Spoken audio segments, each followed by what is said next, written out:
Double engine सरकार ने कर्नाटका के तेज विकास का जो भरोसा आपको दिया है, उस भरोसे के आज हम सभी एक बार फिर साक्षी बन रहे हैं। आज 27,000 करोड़ रुपए से अधिक के प्रोजेक्ट का लोकार्पण और शिलान्यास हो रहा है। ये project higher education, research, skill development, health, connectivity ऐसे कई आयामों के साथ आपकी सेवा के लिए तैयार हो रहे हैं। यानी ये प्रोजेक्ट ईज ऑफ लिविंग और ईज ऑफ डूइंग बिजनेस दोनों को बल देने वाले हैं। भाइयों और बहनों, यहां आने से पहले मैं इंडियन इंस्टीट्यूट ऑफ साइंस और अंबेडकर स्कूल ऑफ इकोनॉमिक्स, उस यूनिवर्सिटी में शिक्षा, रिसर्च और इनोवेशन को बहुत समझने के लिए, उनके उत्साह को अनुभव करने के लिए आज मैं उनके बीच में हूं और नई ऊर्जा लेकर के निकला हूं। मैं इन कार्यक्रमों से जुड़े देश के प्राइवेट सेक्टर की भी भूरी भूरी प्रशंसा करता हूं। अब यहां कनेक्टिविटी से जुड़े उत्सव को आपके साथ, आपके बीच आकर के और जो उमंग और उत्साह से आप लोग भरे हैं, मैं भी आपके साथ इसको सेलिब्रेट कर रहा हूं।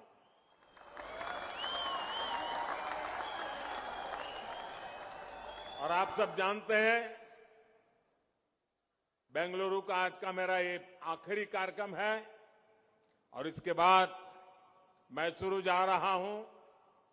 वहां भी कर्नाटका की इसी विकास यात्रा को गति देने का अभियान जारी रहेगा।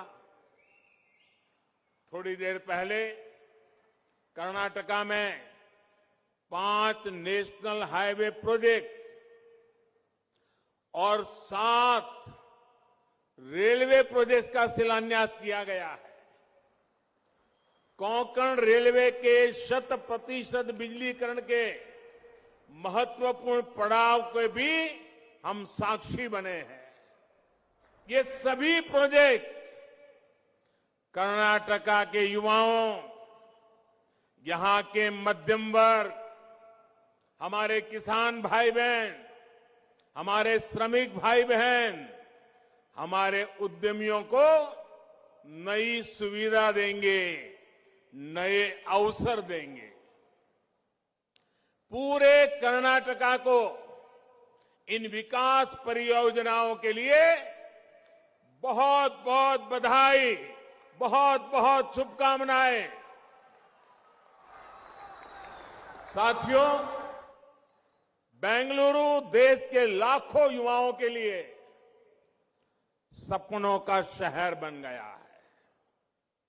बेंगलुरु एक भारत श्रेष्ठ भारत की भावना का प्रतिबिंब है। बेंगलुरु का विकास लाखों सपनों का विकास है और इसलिए बीते 8 वर्षों में केंद्र सरकार का ये निरंतर प्रयास रहा है कि बेंगलुरु के सामर्थ्य को और बढ़ाया जाए। बेंगलुरु में अपने सपने पूरा करने में जुटे हुए हर साथी का जीवन आसान हो, ट्रैवल टाइम कम हो, आरामदायक हो, लॉजिस्टिक कॉस्ट भी कम से कम हो। इसके लिए डबल इंजन की सरकार ने निरंतर काम किया है। यही कमिटमेंट हमें यहां आज भी देखने को मिल रहा है। साथियों, बेंगलुरु के ट्रैफिक जाम से मुक्ति दिलाने के लिए rail, road, metro, underpass, flyover, हर संभव माध्यमों का पर डबल इंजन की सरकार काम कर रही है। बेंगलुरु के जो सबर्बन इलाके हैं, इनको भी बेहतर कनेक्टिविटी से जोड़ने के लिए हमारी सरकार प्रतिबद्ध है। मुझे बताया गया है कि बेंगलुरु के आसपास के क्षेत्रों को रेल से कनेक्ट करने के लिए 80 के दशक से ही चर्चा चल रही है। चर्चा में 40 साल। अब बताइए क्या हाल है।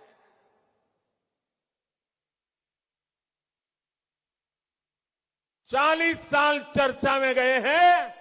मैं कर्नाटका के भाइयों बहनों को विश्वास दिलाने आया हूं, इन चीजों को साकार करने में मैं 40 महीने मेहनत करके आपके सपनों को पूरा करूंगा।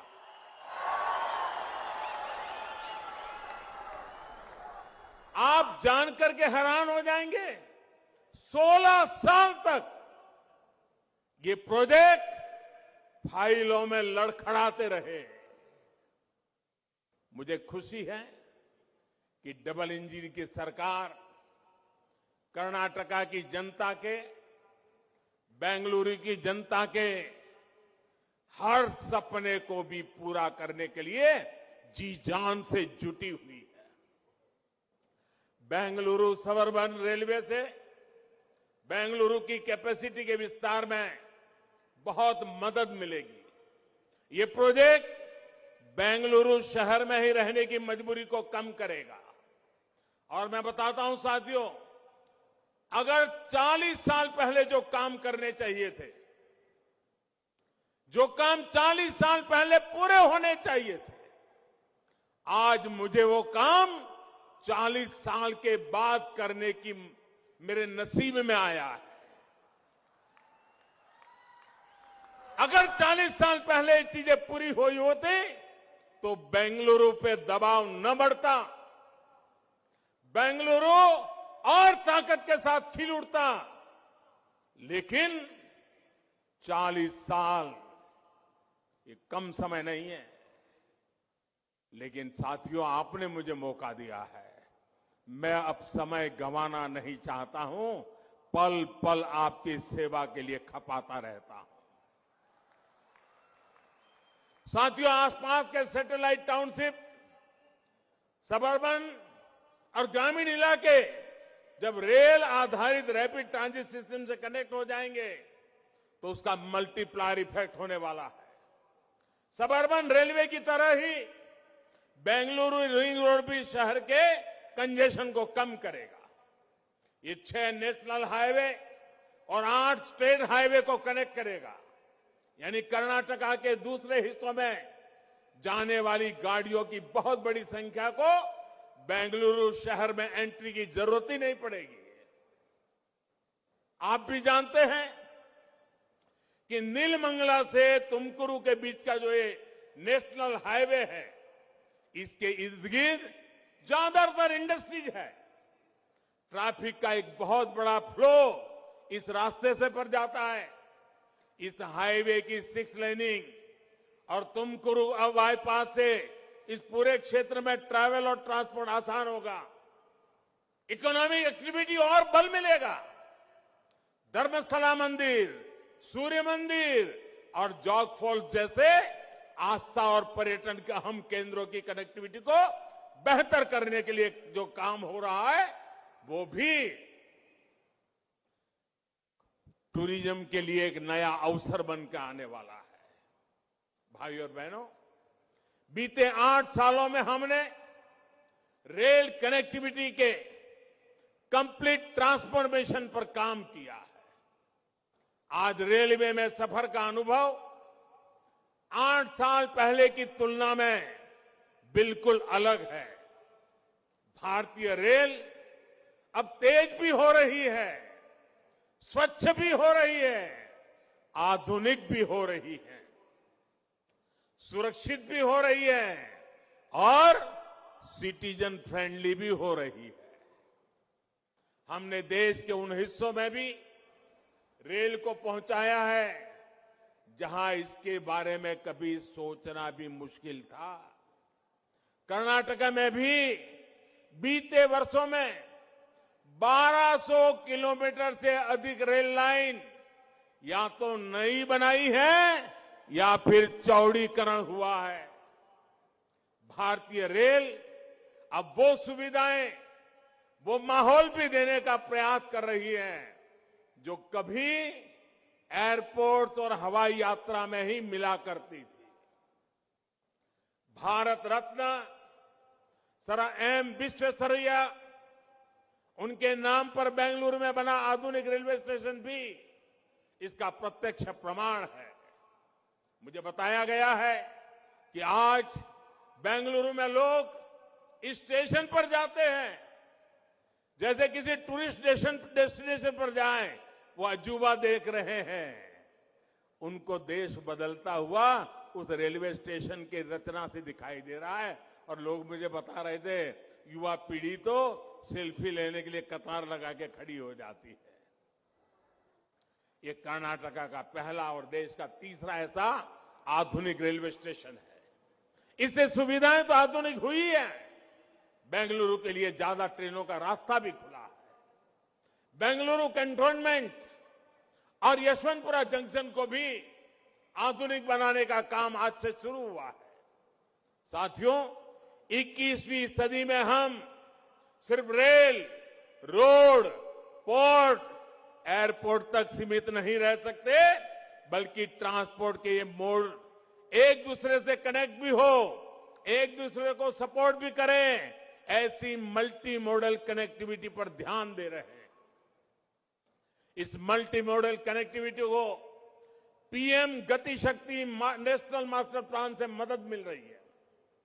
बेंगलुरु के पास बनने जा रहा मल्टी मॉडल लॉजिस्टिक पार्क इसी विजन का हिस्सा है।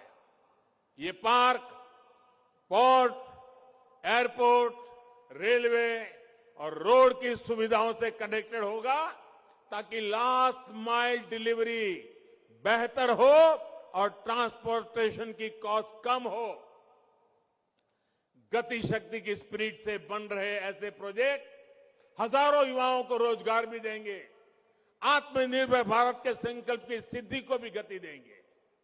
बहनों और भाइयों, बेंगलुरु की सक्सेस स्टोरी 21वीं सदी के भारत को आत्मनिर्भर भारत बनाने के लिए प्रेरित करती है। इस शहर ने दिखाया है कि एंटरप्रेन्योरशिप को, इनोवेशन को, प्राइवेट सेक्टर को, देश के युवाओं को असली सामर्थ्य दिखाने का अवसर देने से कितना बड़ा प्रभाव पैदा होता है।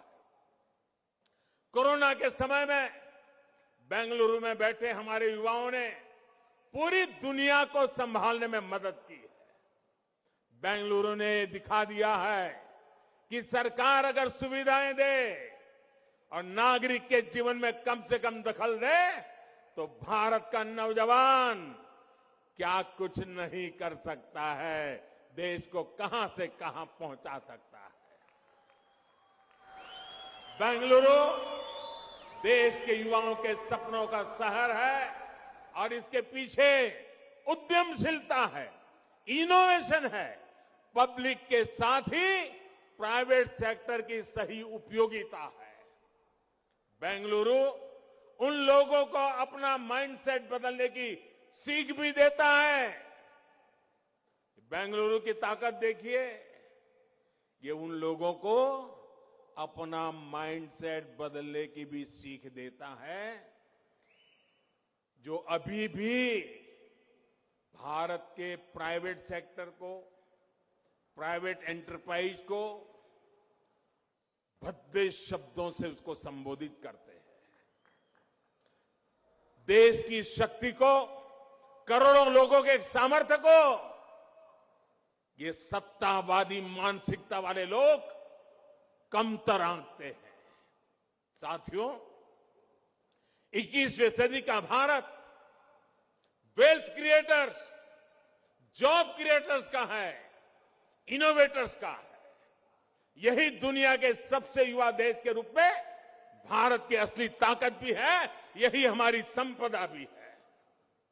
इस ताकत को प्रमोट करने के लिए जो प्रयास बीते 8 सालों में हुए हैं, उनकी चर्चा तो होती है, लेकिन बहुत सीमित दायरे में होती है।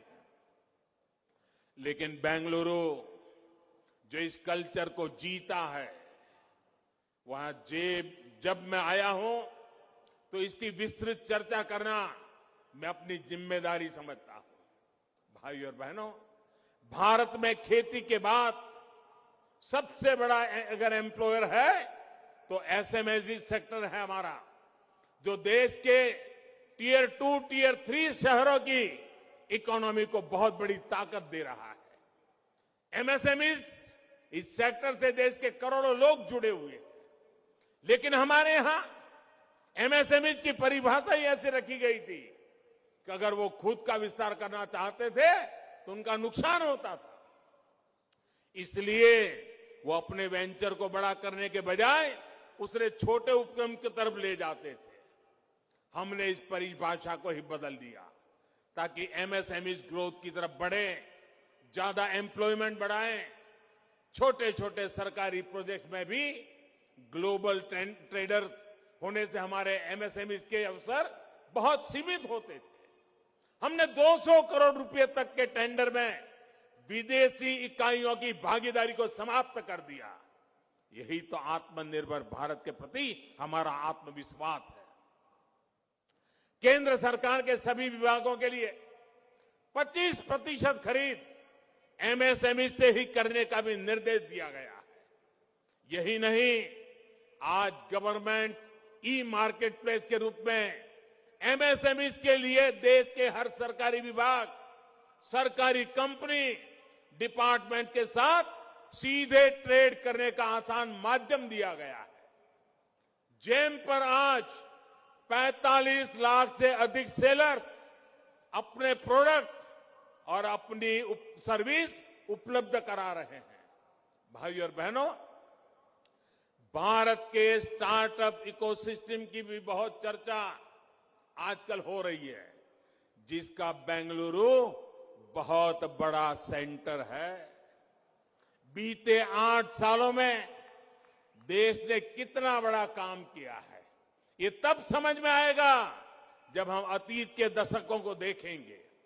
बीते दशकों में देश में कितने बिलियन डॉलर कंपनियां बनी है, आप उंगलियों पर गिन सकते हैं।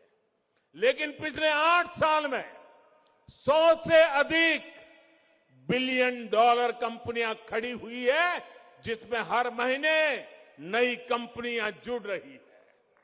8 साल में बने इन यूनिकॉर्न्स की वैल्यूएशन आज लगभग 150 अरब डॉलर है, यानी कि करीब करीब 12 लाख करोड़ रुपए है। देश में स्टार्टअप इकोसिस्टम कैसे बढ़ रहा है, ये बताने के लिए मैं आपको एक और आंकड़ा देता हूं। 2014 के बाद पहले 10,000 स्टार्टअप तक पहुंचने में हमें लगभग 800 दिन लगे थे।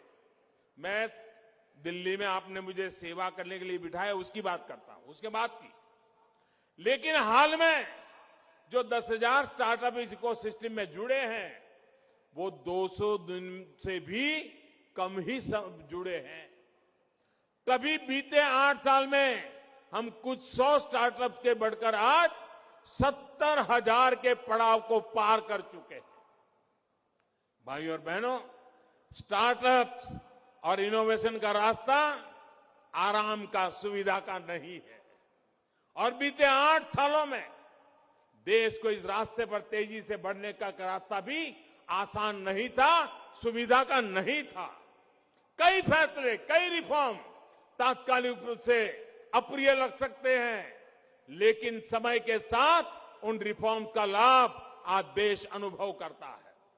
रिफॉर्म का रास्ता ही हमें नए लक्ष्यों, नए संकल्पों की तरफ ले जाता है। हमने स्पेस और डिफेंस जैसे हर उस सेक्टर को युवाओं के लिए खोल दिया है, जिनमें दशकों तक सिर्फ सरकार का एकाधिकार था। आज हम ड्रोन से लेकर एयरक्राफ्ट तक हर कटिंग एज टेक्नोलॉजी में भारत के युवाओं को प्रोत्साहित कर रहे हैं। यहां देश का गौरव इसरो है, डीआरडीओ का एक आधुनिक इंफ्रास्ट्रक्चर है।